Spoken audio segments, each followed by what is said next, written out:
আমেরিকার একটি উন্নত জাতের জাম্বুরা। এটি আমাদের বাংলাদেশে হয়েছে। এই গাছটির বয়স প্রায় 7-8 বছর আগে।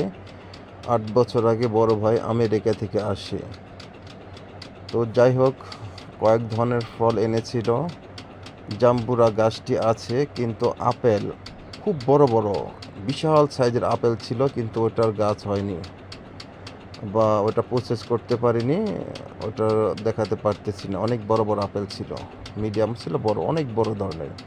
যাক, আমাদের এই জাম্বুরা গাছটি ফলন এত ভাবাই যায় না, অনেক বেশি ফলন হয়।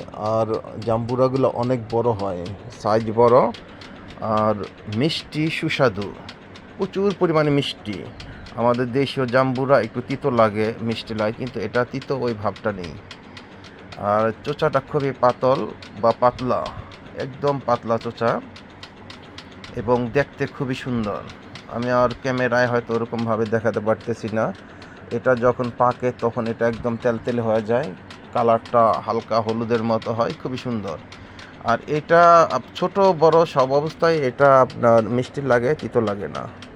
মালটার চেয়েও, মিষ্টি জাতীয় মালটার চেয়েও খুব বেশি সুস্বাদু। তো চিন্তা ভাবনা আছে এই জাতটি সারা বাংলাদেশে ছড়িয়ে দেওয়ার। এই জাত অনেকেই নিয়েছে, বিচি নিয়েছে বা ডাল নিয়ে কলম কেটেছে। বেশ কিছু মানুষের এই জাতটি হয়েছে। তো আমি চাচ্ছি আসলে এই গাছটি অবহেলায় আছে, এই গাছের বিচন সবাইকে দিব। কোনো টাকা পয়সার বিনিময় না। যাদের প্রয়োজন তারা আমাদের সাথে যোগাযোগ করবেন। আপনারা এই বিচন নিয়ে যাবেন বা একটা করে জাম্বুরা নিয়ে যাবেন। হয়তো আশা করা যায় যে সেম একই রকম স্বাদ হবে। এর চেয়ে ভালো হয় যদি আপনারা এখান থেকে ডাল নিয়ে কলম কাটতে পারেন, তো বেশি ভালো হয়। আজকের এই ভিডিওটা করা শুধু আপনাদের ভালো একটা জাত দেওয়ার জন্য। অনেকের জাম্বুরার উপরে শখ, তাদের শখ মিটবে আশা করা যায়।